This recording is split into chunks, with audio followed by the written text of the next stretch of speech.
Brings it to second down right now from the 6-yard line. Make that the 7-yard line. In Holliston territory in the red zone again, so. They're really hitting you on 4 or 5 yards a clip. It's just methodical. They milk the clock. Second and 6 from the 7 right now. In the red zone, Austin Prep looking to kick it in again. They run the football once again, and Bill Maraday, the son of the coach, gets the carry. He probably hates hearing that. I think I'm going to do him a favor and stop saying that. Son of the coach. It's not easy being the son of a coach, is it? Oh, or you can be the father of the player. We talk about the coach. Okay, there you go. He's coached 31 seasons. I think he's the son of the coach. I think that's fair. Determine that. With a lot of pressure with being the coach's kid. Third down and 2 right now from the 4 for Austin Prep from the Holliston 4. Maraday again. Yeah, Maraday gets the call once again. And now you can spread the wealth a little bit, can't you, Zoe, with this running attack? You really could, and don't forget that they already did it once in this game. They ran some misdirection where it made J.R. Richard become the... They got a fourth down call right here, Gary. They didn't get the first down. So it's 4th and inches. I'm saying they give it to big number 30, Matt Mulcahy, right up the middle. They did it last time they were down in here. It could go to Mulcahy. It could go to Delano. It could go to your offensive horse, Inakiavadi. I think Austin Prep, they're worried about the clock right now. I think you're going to have to call a timeout. That's what we have. We got a timeout on the field as the Cougars will talk things over. That's a good decision right now. What's going on here, Zoe? What are the coaches saying? What are they talking about? Well, he's getting into his son right now. Yeah, he is letting his son have it. Dad, not only him, and this is why he wins so much. That's right. So if you're watching the games at home, this guy's not afraid to get into his team. I tell you what, Billy Maraday, he's done it for many years. And you look at the assistants just admiring it, not saying a thing. Yep, 32 years as a head coach. He's telling them right now, Gary, this game's on the line. We're up 16-7. We got a chance to punch this thing in here before the half and really put the pressure on Holliston. All right, so let's take a look at the scoring and see how we got to where we are as Austin Prep leads at 16-7 early on in this one. Holliston came out throwing, then they came out running with Mayo taking it in on the keeper. That's a nice run by Sean Mayo right there, finding the goal line, getting the ball over, and a nice pass right here to the tight end, Burke. Conference Player of the Year. And Akiavadi on the keeper around the left side. Let's see what happens on 4th down. This is a big 4th and 1 right now. Inside the red zone, they give it to Mulcahy. You were right on that call, Zoe. And we're not going to guess this time. Last time we were wrong. So we'll wait and see what they call it. There's just a pile of white and green down around the 2 of Holliston. First down. Mulcahy gets the first down. 4 cracks at the end zone now from the 2-yard line for Austin Prep. Let's take another look at it and see where big number 30 goes right here. Not a lot of movement, but he does a good job keeping his legs moving, and it's that last surge. And I tell you who helps him right there. Number 42, Nick Delano, who's toted the rock a lot early in this game. We saw Reggie Bush do that to Matt Leinart when they played at Notre Dame a couple years back. Any way you can help your guy get in the end zone. First and goal from the 2 for Austin Prep. Over to the right side. Touchdown, Nick Delano, the big fullback. And another 6 on the board for Austin Prep, and they take the lead 22-7 over Holliston with 1:13 to go in the second quarter. Boy, you hate to say it with a little over a minute left here in the second quarter, but Austin Prep is really taking control of this game and may have put it out of reach. You look at Delano getting around the outside, and what do you do on the play prior? You help block, you help Mulcahy get the first down, and what do? They give you the football the next time. No surprise here, Austin Prep, that's what they do. They go for 2. Didn't happen this time around.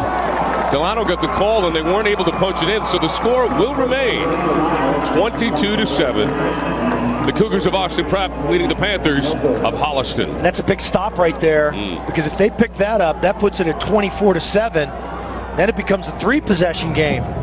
You're down by more than 3 scores. Here's another look, Zoe. They're not fooling you with anything. That's basically the same play they ran on the touchdown with Delano. But at some point here, Holliston's got to get it going again. Plenty of time left in this ball game, and when you have an offense that put up 421 points on the season, and you have a quarterback in Sean Mayo who's thrown for over 1,800 yards, you've got an attack that can get some points on the board in a hurry. And a lot of talk coming into this game for Austin Prep. Austin Prep with the Chiavati, but right now Delano 9 carries, 45 yards, and a touchdown in this game. Like you said, Gary, Holliston needs to get this ball and just chip away, get first downs. Again, the little squib kick works as Holliston hasn't been able to handle it, but Jake Frechette comes up after bobbling the football, gets it up to the 42-yard line. But Zoe, Holliston has had their opportunities here offensively. They haven't been able to convert. They've had some open guys. They really had. You want to take a look at some of the open guys, and here's a drop. 2 guys in the same area to start the football game, and it's just distracting. You're not drawing it up the right way. And this is the nice one with Frechette down the right side. They bring him out of the backfield. Mayo puts it right in the bread basket, and he puts it right on the ground. Again, 22-7, 1:06 to go in the second quarter. Austin Prep leads Holliston. 1st and 10 right now for Sean Mayo out of the shotgun. Mayo, quick pass out to the right side. Pass is complete immediately to Adam Camille, but he doesn't get a whole lot. This Austin Prep defense is pretty fired up. Nice stick right there by Brendan Burke. We already saw him catch a touchdown earlier in the football game. He comes flying down the line of scrimmage. We got a timeout on the field. As Holliston wants to talk it over here, Zoe, with 56 seconds to go in the half. They want to make the most out of this drive. I think that's a good timeout right there. That's a quick completion. You didn't get a lot of yards. Probably would have taken another 15 to 20 seconds off the clock. So realistically, they need to hit about a 20, 25-yarder. And without a kicker, Gary, they're thinking end zone here. So maybe you get 3 big plays. And what he's telling his team right now, head coach Todd Kiley, is, I got 3 plays, I'm telling you right now. And if we hit one, we're lining up. This is what we're running on play 2. Thus, on play 3, same thing. So there's not a lot of looking and waiting and wasted time looking to the sideline. Okay, Barone and Tommy Donovan are wide to your right and left. They go 4 wide. Frechette is in the backfield. Mayo goes deep down the left sideline. Pass is going to be incomplete. It was intended for Tommy Donovan. Terrific coverage by Austin Prep. With him every step of the way was number 10, J.R. Richard. This is just one-on-one on the backside, and Donovan does a nice job getting his hands on the back of the defender. Right. J.R. Richard could have got called for pass interference on the offense, but it's just it's another chuck route. Now he's 6 of 17, Mayo is, in this football game. 3rd and 11, Mayo under pressure. Mayo is going to be sacked. Coming up and making the play for Austin Prep. Great job. Great job by Austin Prep defensively. Yeah, that's nice pressure right there. The whole front crashing it down, and there is just no pop in this Holliston offense right now. The momentum in this game has totally swung Austin Prep's way. I would love to give credit to number 80, but we don't know his name. It's not on the roster. So, Mom and Dad, number 80 made the sack. Hope he's a legit player. I think I'm sure he's fine. They sneak him in there today. He looked great. And here's the punt by Holliston. And that's going to do it for the first half. What a first half of football by Austin Prep.